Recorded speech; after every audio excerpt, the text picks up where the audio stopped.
Hello, everyone, and welcome back to the Cop Council. How are we all? Hopefully, all of you are on a fantastic not Wednesday, it's Tuesday, wherever you are around the world. I'm jumping ahead in days anyway, but hopefully everyone is well. Hopefully, everyone's having a good day. Of course, was it nearly 24 hours, or it is 24 hours now? Since, of course, we knew or we've known about the news about Martin Zubimendi, of course, rejecting Liverpool. And now I think the big question is, where did Liverpool go from here in terms of the transfer market? Of course, a lot has come out over the last 24 hours about Liverpool's future in the transfer market. Of course, we'll talk a little bit about it, get your guys' thoughts as well, because I think, again, many people will have different views and different opinions on it because, look, Liverpool, look to be in a mess right now to try and get players in the door. And hopefully, we say this now, it maybe in 18 days' time, we look back and all laugh at it, and Liverpool have got, the best in quality to be bringing in. But of course, that's for the future anyway. But again, let me know how all of you are in the comments down below as well. If there's anyone new around you, hit the like button, hit the subscribe button as well. I think we're on, 1.7 something K. So again, the aim is 2K before the end of the season anyway. So again, if you want to be part of that, we very much appreciate it as always. Anyway, but let's just jump straight into it then, chat. Of course, obviously today, like I said already, it's Martin Zubimendi. We now know that won't be joining Liverpool this season. Of course, and of course, obviously the usual meltdown on social media. Even last night, I watched the show back and watched the meltdown, of me looking at it, looking back at it, and I think some of it is justified, considering again, Liverpool, promised this, promised that. Again, another DM target that we've missed out on, and it's not great. It's really not great. The fact once again we've missed out on a top target. The fact once again it is another DM target that we've missed out on, and it looks like Liverpool are not going to be going in for another number 6 as things stand. As well, of course, this is taken from Lewis Steele. I think this was this morning, saying again it is now unlikely that Liverpool will move to alternative targets in the holding midfield department. They are being optimistic in the market and only signing players that will definitely improve the team.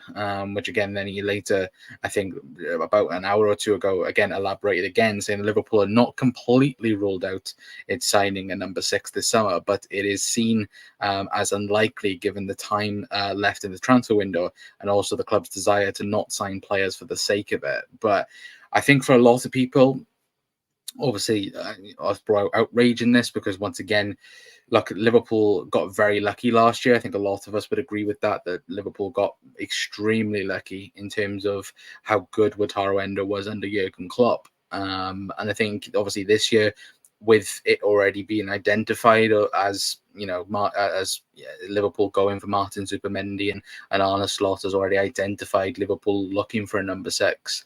I think everyone has got to that point of, again, you can't do what we did last year. You can't, again, hope that something comes up. If Liverpool have a plan B or have an idea of a plan B, then Liverpool should go for it. And at the minute, it looks like Liverpool are not going to do that because Liverpool now are in a hole at the minute, in my opinion. I think Liverpool, everybody knows that Liverpool have money to spend. Liverpool are willing to go big for that position. So once again, we are now in this world where Liverpool, similar to this time last year when again Lavia and Lavia and of course Moises Caicedo both rejected Liverpool. Everyone after that knew Liverpool had money to spend. And of course, we got lucky with Wataru Endo. Obviously, the club or Jurgen Klopp and Jörg Schmachter identified Wataru Endo as an option and got him for what was it, chap? Something like £13 million at the time. But now Liverpool can't do that again because everybody knows Liverpool has money. Everybody knows Liverpool will go all in. Excuse me, chap. Bloody hiccups. But Liverpool knows, or everybody knows, sorry, that Liverpool have money and Liverpool can go for a numerous amount of players for up to £100 million on a certain position, and they have left themselves short now, because they've left themselves very vulnerable in terms of the transfer market and going for particular players. But also now it does leave you of, who could Liverpool go for? Of course, obviously names coming out today. Obviously Bruno Guimaraes being spoken about. Obviously earlier on this morning that got debunked in terms of, again, I think James Pearce brought in his article piece saying, again, even though Liverpool have previously desired Bruno Guimaraes, there's nothing in that as of things of today, and so on. Of course, obviously everyone's gone back into other players in the market. Frankie de Jong, I think, has been mentioned yesterday, but that wasn't true, quite obviously. And again, even within our own squad, it's been brought up that, again, we have enough quality there to be able to last for another season without a recognised number 6, or even a hybrid 6. What Arne Slot wanted from that particular position, and I don't think we do. And look, even though we do have already, Ryan Gravenberch, who looks like he's going to start the season as the 6 for Liverpool. Obviously, Stefan Bajcetic, Wataru Endo. Of course, there's so many players there at the minute, but already just throughout the preseason, it feels like, I don't know if I'm alone in this. Again, chat, let me know your guys' thoughts, but it very much feels like Wataru Endo, especially, was being forced out in some aspect. Again, look, Arne Slot, he tested that position so many times in preseason. Again, playing himself in Wataru Endo, Curtis Jones, Ryan Gravenberch, Trey Nori, Tyler Morton, Stefan Bajcetic. Again, he played everyone in that position, and then the more and more games we've seen, like look at this past weekend. Wataru Endo was nowhere near that Sevilla squad. Again, played the last Palmas game, but still, you look at certain players in that team.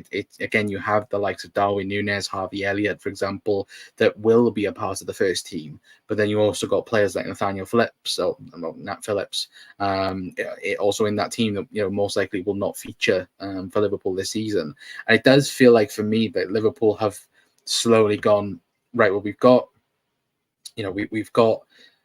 Gravenberch, we've got Bajcetic, we might even keep Tyler Morton. Wataru Endo is at the bottom of that list of 6s, and that's, for me, something that now that could come back to bite Liverpool. Again, he quite clearly doesn't suit Arne Slot's system, but I don't know if it's me just being a bit being overreaction, or me, being stupid with that. But I feel like, we've slowly pushed him out in that sense of, again, him being at the bottom of the pile. And that's just my thoughts on it. I don't know about you guys as well. But again, let me know your guys' thoughts on, first of all, Zubimendi rejecting us, because I know plenty of people would have, again, reacted yesterday. But again, I want to know your guys' thoughts. Sorry, chat. I'm just moving. If anyone is a collector of football cards, I have too many on my desk, so I'm quietly moving them away. Anyway, but Chelsea are facing a transfer ban, apparently. Big up, Doug. Are we surprised at this point? Like, really? Are we surprised? Again, that thing came out earlier, didn't it? That Todd Bowley has signed. He's estimated now. Was it 10th in terms of money, like in terms of transfer fees? Like, since he's come in, Chelsea are 10th on the list in terms of the most expensive signings, and under Todd Bowley. That's ridiculous. What do you make of the Mamardashvili rumours? I wasn't really going to talk about him, but again, Liverpool getting linked to him again today. Supposedly, Liverpool have already had a bid rejected, according to reports in Spain. Again, I can't see him joining Liverpool. Like, it makes no sense. Like, first of all, why are we going to sign a goalkeeper? There's no inkling that any of our goalkeepers are leaving. I know that the general consensus around Mamardashvili is that, look, Liverpool are going to sign him and then loan him out, for maybe 2 seasons, and then we'll see where Alisson is at that point as well. But it just makes no sense. Like, again, it would make total sense if Keller was leaving, and again, you could then say to Mamardashvili, like, look, you're going to be, the number 2 at Liverpool for now, but then, we might see you as the number 1 guy, maybe in a few years' time. But I don't know, spending 30 million euros, or, again, that's what Liverpool want to spend on him. But supposedly Valencia now want 40 million euros. Again, I don't think Liverpool will sign Mamardashvili. But again, I could be wrong. I thought Liverpool would sign Zubimendi, but look how that turned out. Anyway, but Connie, your thoughts on Cole Palmer getting a 9-year contract? It's mental. Yeah. Again, I was speaking to this earlier with a few of the boys, and look, it would be interesting to know who activated the extension. Was it Cole Palmer or was it Chelsea? Because if it was Cole Palmer, then he's stupid.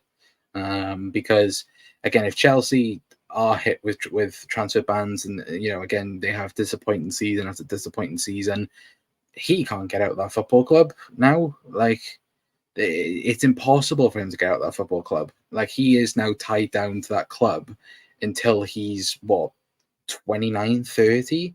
Like, how old will he be, chat, in 2033?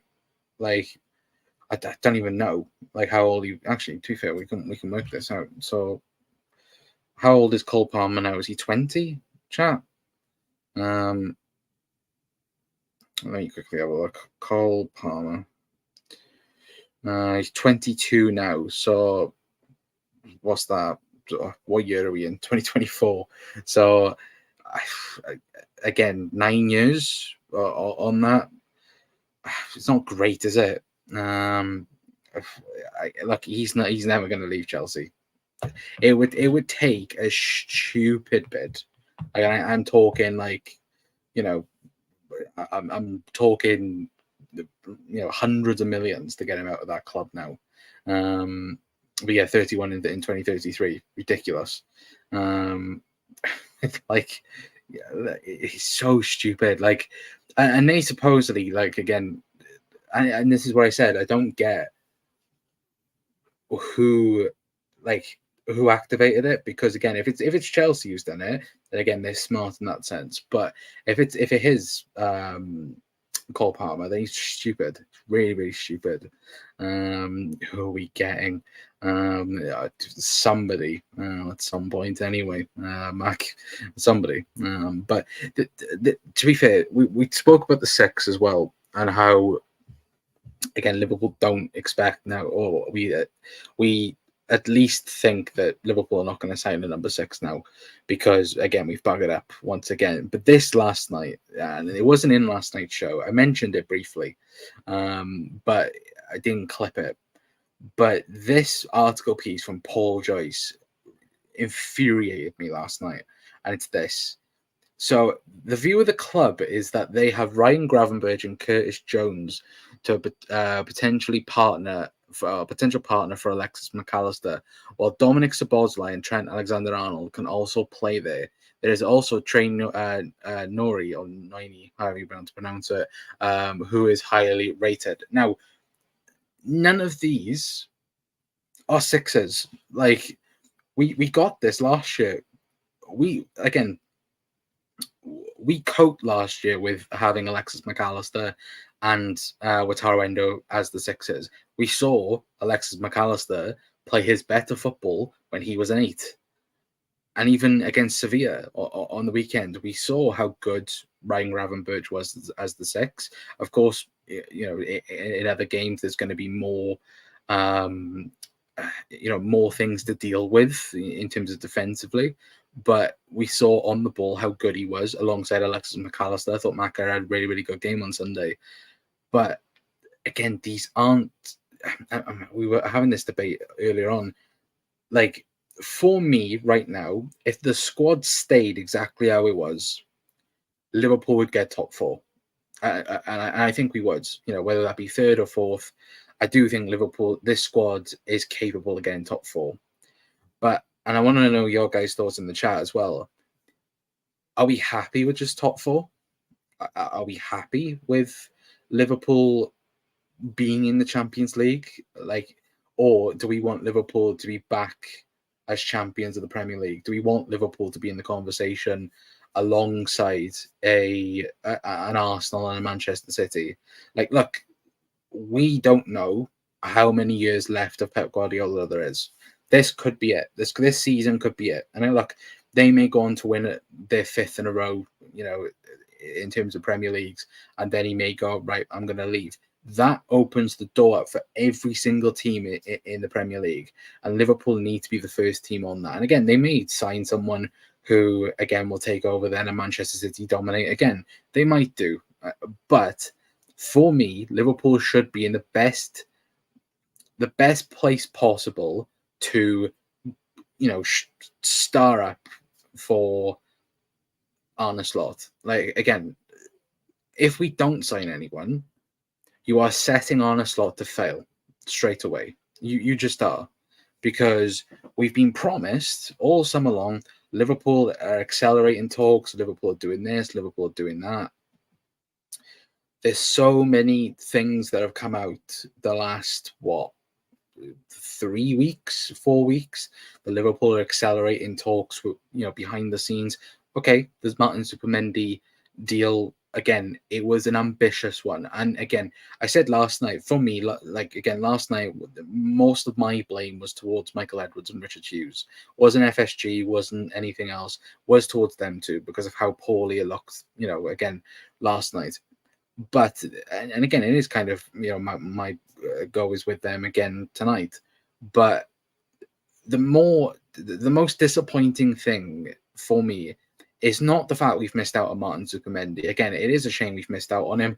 Again, was very, very excited about the thought of having a midfield of Martin Zubimendi, Alexis McAllister, and Dom Szoboszlai, or even Harvey Elliott. Like that midfield, again, would pour us up in terms of fighting for the title, in my opinion. But it's more the fact of now that Liverpool don't have a plan B, or Liverpool don't look like they got a plan B. And that's frightening. Look, we've got a DM problem. We've got, it got identified by the manager. And the fact you're not going to, fix that problem, or, you're looking at an opportunity. I'm sorry, what opportunities do you need now to fix that spot? Like, look, you know the players that you want. The data's there. Like, surely you've got a plan B to go to. And now, now you turn around and go, oh, well, we're not going to go and sign anyone because we don't think there's anyone out there. There surely has got to be somebody out there that you think you can go and get, or someone you think can do the job as what you thought Zubimendi could do. There surely is. Like, and the fact now that Liverpool are like, oh, well, we're going to save the money and we'll go again next year. Like, no, like, it's so bad. Like, I think it's poor from Liverpool. And again, even if this was Jurgen Klopp and Jörg Schmachter from last season, I think even after the Caicedo deal, I think you can go back and watch the videos. And again, I said it then, it's poor from the hierarchy from the football club. And now you're setting Arne Slot to fail. You're not giving him the best opportunity to succeed. And again, that falls down on Michael Edwards. It falls down on Richard Hughes.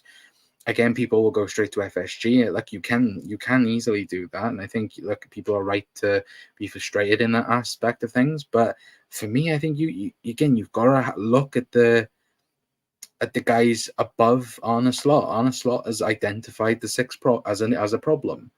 Those guys need to help him to find that person to bring him in. And look, the data team thought it was Zubimendi. We couldn't get the Zubimendi deal over the line. So surely there must be a plan B. And to sign players just for the sake of it, I'm sorry, I'd rather go, right, and go to Crystal Palace, for example, and go, right, there's 70 million for Adam Wharton. If they reject us, they reject us.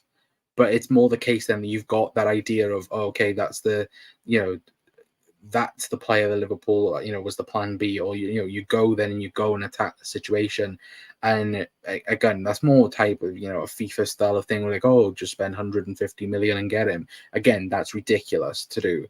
But I do believe there is players out there that Liverpool can go and sign that will improve this team in terms of defensively, and also in terms of, again, playing out from the back, having that six there. Again, I'm not against the idea of having a Ryan Gravenberch as the 6 because he has very good qualities to do that. But that's just going forward. Defensively, again, Ryan Gravenberch isn't a defensive-minded player. He's very much an attacking 8, a box-to-box 6. Again, I said it, throughout previously. Ryan Gravenberch would be perfect in an Alexis McAllister role, and that would be perfect when you've got them two. Identifying, the half spaces, being that guy alongside the 6 is perfect, and it would be perfect.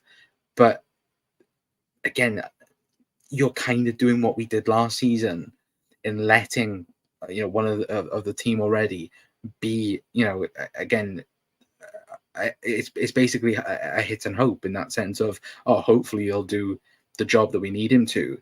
And then if it doesn't work out, then again, people will crucify Ryan Gravenberch, and that's not fair on him. Look, again, I think Ryan Gravenberch will have an amazing season under Arne Slot, and I do. But to put all the reliability and all the responsibility on him is ridiculous. And the fact that, again, if Liverpool don't sign a 6, that's down to, again, the hierarchy for not getting it done. But yeah, let me know your guys' thoughts on that. Anyway, again, we are going to talk about the Luis Diaz stuff as well in a minute, because again, there's been some stuff that's just come out as well. But Pedro Neto becomes the 35th player, the Todd Bowley and Carlos signed. Jurgen Klopp didn't even buy that many players in his Liverpool career. I think the 35th player from now. So if you took our last signing, which was, I don't even know who our last signing was off the top of my head, but I think 35 signings ago was Bobby Firmino for Liverpool. That's mad. Like that's really, really mad.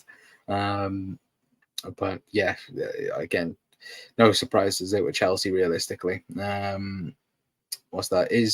That's asking for trouble, Connor, that article from Joyce? Yeah, of course it is. It's pouring fuel on the fire, isn't it, of people being unhappy. I've seen loads of people being unhappy today. Obviously, you get idiots, even on YouTube and so on. And again, obviously got plenty of poor reactions yesterday. Again, you could be disappointed yesterday. I think, watching back the video yesterday, I was very much disappointed. Still am disappointed that Liverpool haven't got Zubimendi over the line. But again, I would have accepted, the decision. And again, it would have been, being a bit more happier if it was, Liverpool have got a plan B, like, don't worry, again, we've got an idea of what we can do. But now it looks like, very much the Liverpool just aren't going to bring anyone in, because that Zubimendi deal was the domino effect practically of what Liverpool were planning to do, because again, like, I've got this is this it? So this little bit, but yeah. So James Pearce this morning coming out saying that Liverpool are prepared to sanction a loan move for Stefan Bajcetic, who needs to play regular after missing most of last season due to injury, and that would have been fine if we had signed Zubimendi, or if we'd looked like we're going to sign a DM. Now, if Liverpool do that, that's stupid, because Stefan Bajcetic is going to be needed this season. Again, Fabrizio Romano earlier on as well, I think in his YouTube video, mentioned that there was talks between Sociedad and Liverpool about putting Bajcetic in the conversation with Zubimendi in terms of, again, being a part of the conversation with the deal. And again, if that was true, again, that would have been completely fine, because again, you're allowing then Bajcetic to go out on loan, spend a season in the Europa League with Real Sociedad. Would be most likely Zubimendi's replacement in that sense for a season. Would have La Liga football under his belt, and then can come back a better player, similar to like how Harvey Elliott went to Blackburn, become a better player for Liverpool, and then we moved forward, and then and the rest is history in that sense. But it's letting players leave, like, again, like this whole the youngsters leaving as well. I'm not happy about that. The fact that you've got You've got Bobby Clark, for example. Looks like he's going to leave now because Sociedad's put in a £10 million bid in. I think Blair as well also put a black and white photo, if you guys have seen on social media. Some of the young kids have put up black photos, black and white photos of themselves, and it's not great, is it? The fact that Liverpool are not improving their squad at the minute. They're making it worse. Ben Doak as well looks like he's going to be leaving in some capacity, whether that's a loan move or again he's going to be sold. Like at the minute, it's not looking great from Richard Hughes. It really, really isn't. And we all said, didn't we, that he needs a good transfer window to get him life, for a good start to life at Liverpool. And so far, it's been awful. Because again, we're 18 days away from the window closing, and Liverpool have done nothing this summer already, apart from sell Fabio Carvalho as well. But I want us to be in a position where we can challenge and maybe get another title or two. Yeah, exactly. That should be the aim. But hi, we'll pick up 90s as well, saying hi. I think Liverpool are still in for a 6, but they can come across as desperate, which they are after last night. Yeah, 100%. I would 100% agree with you, my friend. I think Liverpool. Well, now if we go after anyone, every club knows, don't they, that Liverpool need a 6, similar to last year. So it's not great. But Carl says this exact team was in a title race last year. Easy can go again and do one better and win the league. I would slightly disagree. I think Liverpool will comfortably get third, could push to second. But we ended up, what was it, 9 points off the title in the end. Again, is that catchable? Of course it can be catchable. Look, City could have have injuries and could have an off year. Arsenal could get injuries because again Saliba, Saka, all these players have played a lot of football over the last 2-3 years. But again, it's all it's all ifs. For example, like again for Liverpool, we would need Darwin Núñez be not injured throughout the entire season. Diogo Jota, we need Gravenberch to stay fit. Alexis McAllister, it's all ifs at the minute. Again, even if we signed a number 6, of course, they could get injured and we're back in the same position. But again, Liverpool didn't need huge amount of numbers this summer. We didn't, and I think everyone accepted that we needed quality, over quantity. But Liverpool have left it so late now that the quality, you're either overpaying for it or it's simply just not available now compared to maybe at the start, just before the Euros and the Copa America, or even just after. Teams, we are we're on Tuesday, Friday the Premier League starts. Liverpool play the first game of the season on Saturday against against Ipswich. I forgot that we were playing, but Ipswich at 12:30. Like again, that's something that it's not great. But an example is Yusuf Fofana is right there. I keep saying that he's going to go to not Monaco. He's going to go to AC Milan, but he's currently not gone, is he? So yeah, there's another player there. But Colin, I think the likelihood of any player coming in now is slim. Not to say we won't sign anyone, but I don't feel we will. But we will. But the talk of more outgoings makes little sense to me. Any hope? Again, we at the minute are making our squad worse because again we're allowing players to leave. Like again, all the youngsters leaving, like Bobby Clark going. It makes some sense, but again, if there's no buyback clause in that, or Liverpool get first say in terms of him going to another team, like again, I think that's stupid. Like Bobby Clark, all the good work that Jurgen Klopp did last year in terms of promoting the youth, and then we heard then everything from when Arne Slot was brought in that he's going to promote youth, he's going to develop them even more. It looks like the youth academy has been or the youth talent especially have just been ditched. Like it doesn't look like they've been again, they were brought to the USA tour, but ever since we've been back, it seems like they've just been put onto one side. And again, is that Slot's fault? You probably could say so, but again, it's not great, is it? Realistically, but big up Chris as well, saying big up mate. Hope you're well. Just got in from watching my local team Carlisle beat Stoke in the League Cup, lost 2-0 to Stoke. Was also Kumos watch. Well, was he any good, Chris? I haven't seen anything. I know that I've got the game on the background. I think Sheffield are beating Wrexham 3-1 at the moment. But Liverpool have to sign a DM, another centre back. They need to happen. For me, Liverpool we need a DM. DM is priority.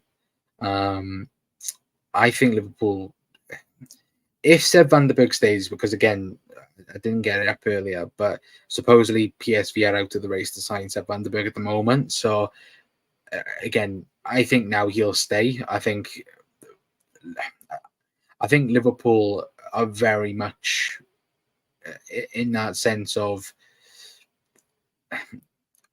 the centre backs now are going to be the centre backs. So it'll be Virgil van Dijk, it'll be Bukanate, Joel Konza, Seb van der Berg, Joe Gomez at a push if you need it. But I still think a winger. I still think Liverpool need a winger. Again, we'll get on to the Luis Diaz stuff in a minute. We're talking about right-sided forward. Liverpool might end up signing a left-sided forward towards the end of the summer as well. But Northampton are 2-0 down. Home Wickham, my local team. Oh, bloody hell. Everyone's losing. Probably in League One. Let me quickly scroll down.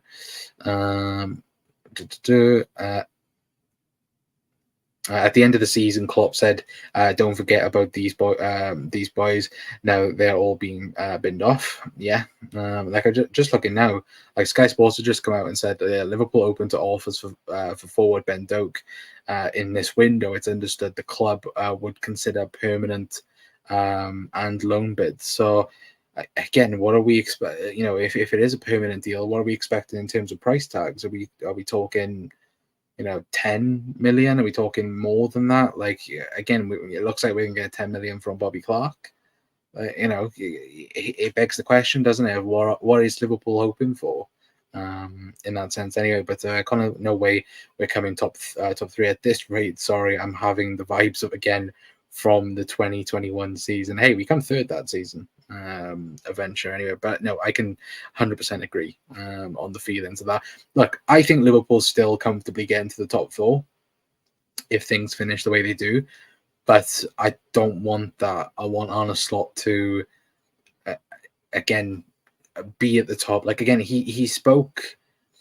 He spoke very highly at the start of the season. Again, he got 84 points with Vinod last season. He said it in his first ever interview for Liverpool. He wants more. He wants to go the next step. He wants to get 89, 90 points. I believe he can do that. But give him what he wants. Give him the players in that sense. Because again, Liverpool are not we not after 7, 8 players. We're not like Chelsea again that have 9 frigging goalkeepers.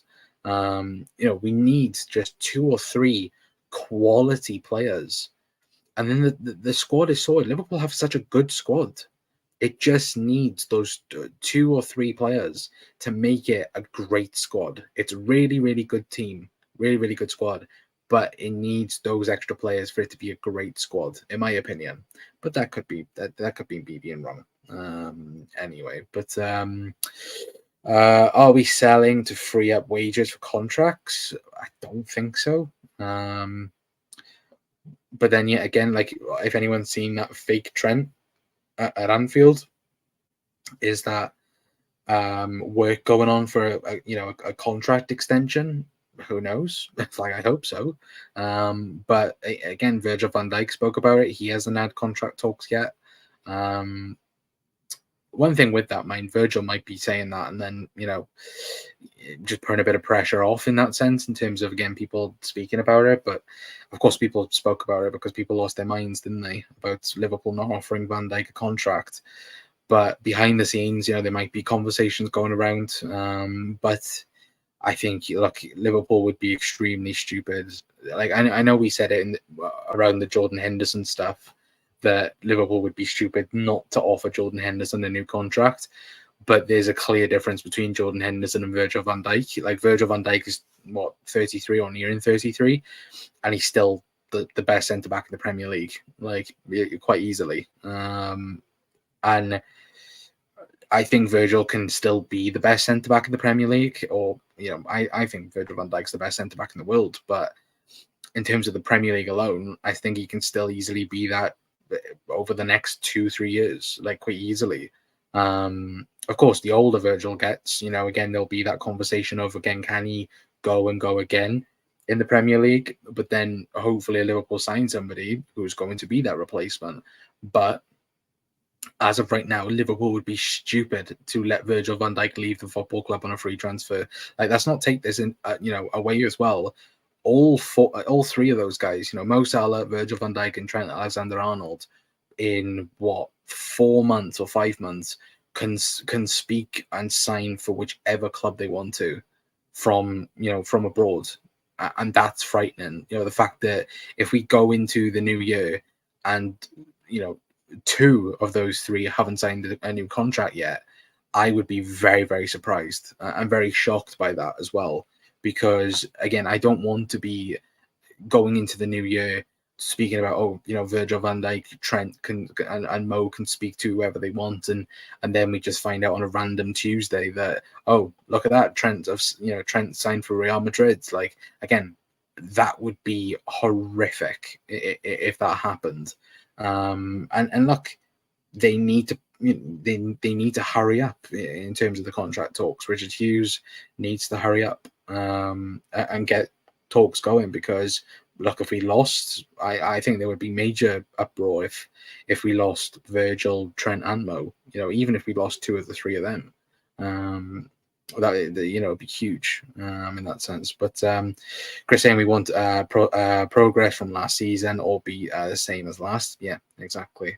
Like, look at teams that haven't improved. Like, again, people will go, oh well, we only signed Adrian and Seb van der Berg, the season that we went from, what was it, the 97-point season to going on to win the Premier League, the Champions League year to the Premier League year. Yeah, Liverpool got very lucky in that season. But you traditionally look at teams that haven't improved. Like, look at Manchester City when they first won the Premier League.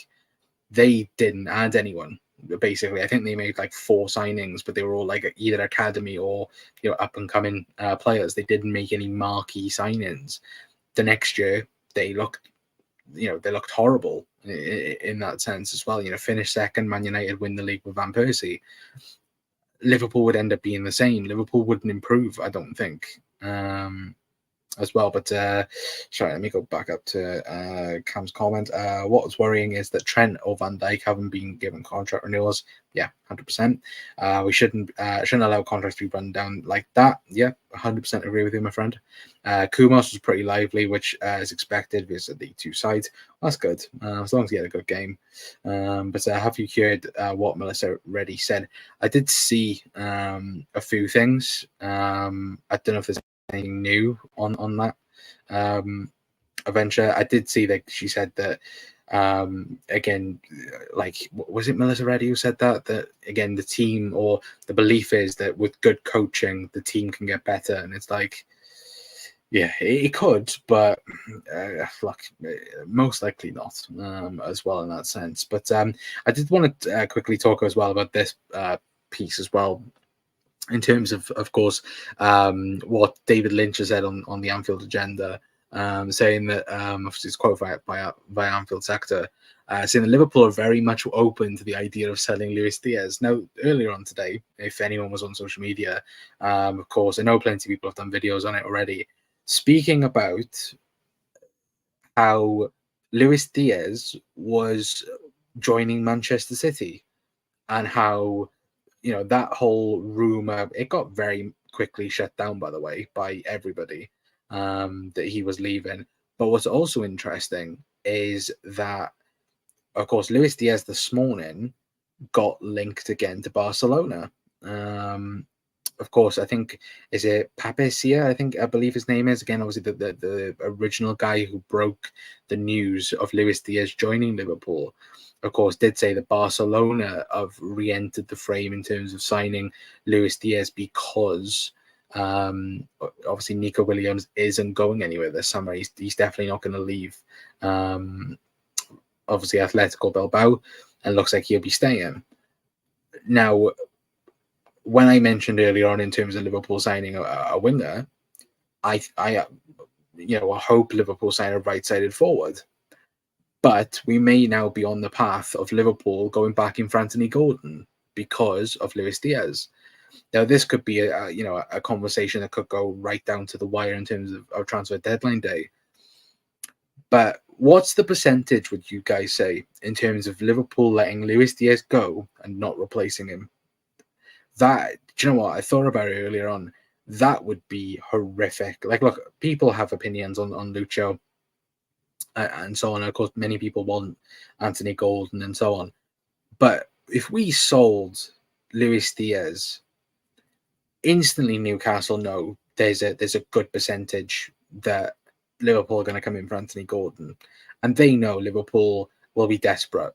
Plain and simple. Like, supposedly Newcastle, obviously they've got PSR problems maybe next season as well, but they know for a fact Liverpool are going to come in if something happens with Luis Diaz.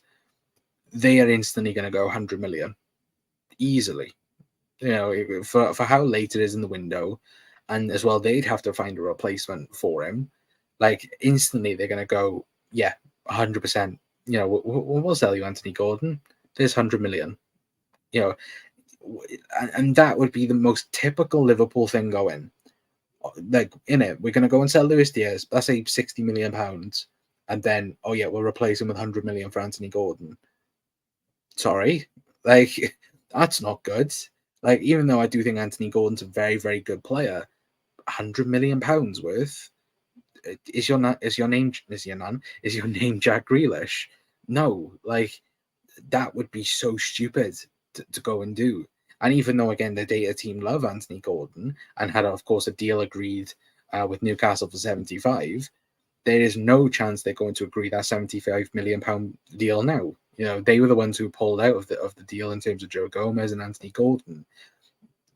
They were, Liverpool were all set for it, but Newcastle were the ones who pulled out. And of course, they're not now going to go, Liverpool go, okay, we'll give you 18 million. They're not going to do that. Easily they're not going to do that. Similar now, I think, with any of Newcastle's players. Like, again, if, for example, PSG, for example, came in and went, right, there's 120 million for Alexander Isak, they're not going to accept that. We're 3 weeks or, just under 3 weeks from the window shut in. There's no chance they're going to do that. And again, Liverpool, if that's true, that Liverpool, again, and I think David Lynch did add to it and say, like, oh, look, Liverpool are not actively pushing Luis Diaz out the door, but the idea is there, if a bid come in, they would get rid of him. And that's something, like, for me, that's weird, and I think, look, again, this falls down back on Richard Hughes and Michael Edwards. What are you doing, lads? Like, again, we praised you massively when you came in, and we're like, okay, trust the process. But at the minute, the process is looking awful. Like, it's really looking bad. It's not looking great, is it? But about the club believing there's more potential and maximizing from coaching and youth to make improvements. Again, don't think that will happen. Carvalho, he's a young player with potential. I think he could make huge steps for us. Oh yeah, we sold him. Yeah, 100%. But 80%, it's an 80% likely we sell him and don't sign anyone. The club is that stupid. Again, I can't really argue with your venture over that, because I got to agree. Hughes is a United fan, definitely. At the minute, I would go, yeah, probably, the way he's acted. But look, things could change. We could literally be sat here on September 1st, and look, Liverpool have signed a number 6. Liverpool have signed Anthony Gordon and this, that, and the other. But look, we're gonna on Thursday, we've got a special guest coming on Thursday night. So yeah, Thursday show is going to be 8 o'clock on Thursday. So make sure you tune into that if anyone is new. We've got somebody special coming on to talk about transfers. I won't say anything yet, because I think it's going to be at 8 o'clock in terms of names. But yeah, we've got somebody coming on Thursday. Tomorrow's show will be, of course, normal show. Or to be fair, tomorrow we might do FPL because I've promised that video for so long now. But in terms of, again, hopefully we'll have more news, of course, about Liverpool signing somebody, and hopefully, us saying like, oh yeah, Liverpool are gonna, go on to sign, the next best in quality. Hopefully I'll say these things towards the end of the window, but as of things right now, it doesn't look like it. But look, I'm more than happy that the football's back on Saturday, but hopefully, fingers crossed, we'll actually get some good news for once anyway. But yeah, tomorrow will either be FPL or news show. Friday will be match preview, but yeah, Thursday is a big show. We've got a special guest coming on. I think next week then we might have James Pearce on again. So again, if you're new, hit the like button, hit the subscribe button. I think next week at some time we'll have James Pearce on. Fingers crossed anyway. But yeah, Saturday, bloody Thursday, we've got a good guest coming on as well anyway. But yeah, I'm gonna leave it there for tonight, guys. Anyway, big thank you to everyone for tuning in as well. Much appreciated as always. Thank you so much for the support on the channel as well. Again, all the interactions lately have been huge on the channel. Like, look, yeah, I think over the last 3-4 weeks we've gotten so many new faces in here. I think once again, like, looking at it, I think our prediction to get 2K, it was going to be right on the wire again for next season. Now it looks like, we should be getting there towards the middle of the season now. So hopefully, again, you guys like the content, like, again, the chill chats and so on as well. Again, looking to get more guests on, looking to get more people on, more Reds in as well, get your guys' thoughts, because again, look, it's at the minute it's frustrating. Again, we all hope that Liverpool would do business and hurry up with it, because look, we don't want to be straggling and on as the season goes. But again, we all hope, and hopefully the faith will pay off eventually. But again, at the minute it doesn't look great, does the chat as well anyway. But let me quickly look at the few comments as well. Yeah, huge Edwards fan. Yeah, looking forward to a con as well. 2-0 win on Saturday, hopefully, Cal. And big up Hannah as well, saying congrats on the channel growth as well. Thank you. But yeah, hopefully doing well as well, Hannah, as well. But yeah, tomorrow, normal show, 9 p.m. Make sure you hit the notification bell, hit the like button, hit the subscribe button, and all that good stuff. Anyway, but I've been Connor from the Cock Council. I'll see you guys tomorrow. Ta-ra.